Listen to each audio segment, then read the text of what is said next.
अभी आपने सुना है कि जिन्नों को भी कोई तकरीर सुनाने वाली जात है। हाँ है कि जिन्होंने जिन्नों को भी तकरीर सुनाई है और जिन भी उनकी तकरीर सुनते हैं और नसीहत हासिल करते हैं।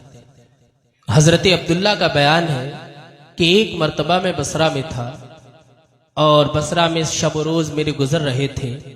कहा कि हजरत हसन बसरी वहां नमाज पढ़ाते थे, जो कि बहुत आला पाए के बुजुर्ग थे, बड़े नेक थे, मुत्तकी थे, अल्लाह वाले थे।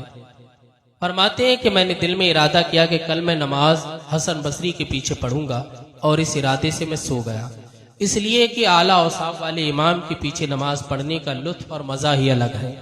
इमाम जितना आला होता है, मुक्तदी को उतना ही नमाज पढ़ने में करार मिलता है, सुकून मिलता है।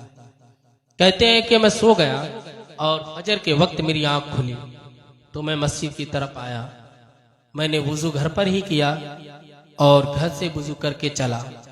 कहते हैं कि मैं मस्जिद के दरवाजे पर पहुंचा तो मैंने सुना कि अंदर बहुत बड़ा मजमा है और आवाज आ रही है आमीन आमीन की।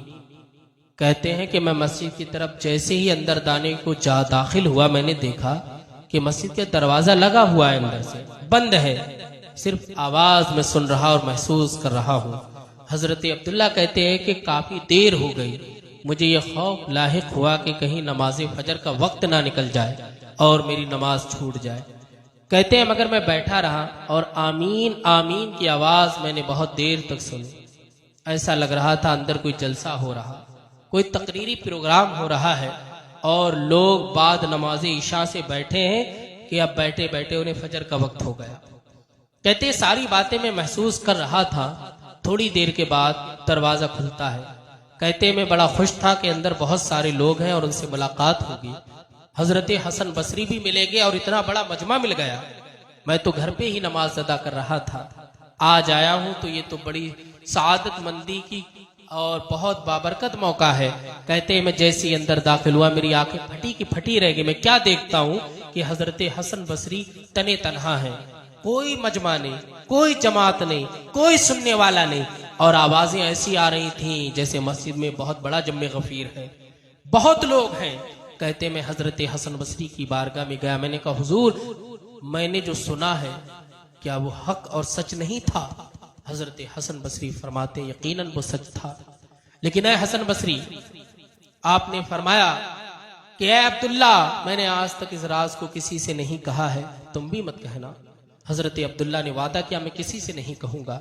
कहा एक जमात मेरे पास आई कि जिन्होंने मुझसे वादा लिया कि हम हर जुमा की रात में आपसे तकरीर सुनेंगे और पूरी रात सुनेंगे। कहते हैं ये जिन्नातों की जमात आती है, मैंने तकरीर करता हूं और ये फजर के वक्त जाती है। का ये सिलसिला काफी सालों से चल रहा है।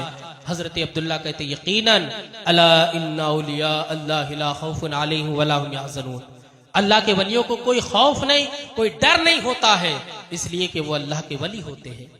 जिन्नात आपकी बारगाह में आ रहे हैं, जानुए तलम्मुस तय कर रहे हैं, आपको अपना उस्ताद मान रहे हैं, आपको अपना आलिम मान रहे हैं और आपसे तकरीर सुन करके जा रहे हैं। अल्लाहु अकबर। ये देखो हजरत हसन बसरी और ये बुजुर्गों की ताकत है कि जिन्नात भी इनके पास आकर के इल्म हासिल किया करते हैं और इनके गुलाम बन करके जिंदगी गुजारते हैं। मेरे दोस्तों, हमेशा अल्लाह वालों से मुंसलिक रहें, अल्लाह वालों से इस्तिफादा हासिल करें।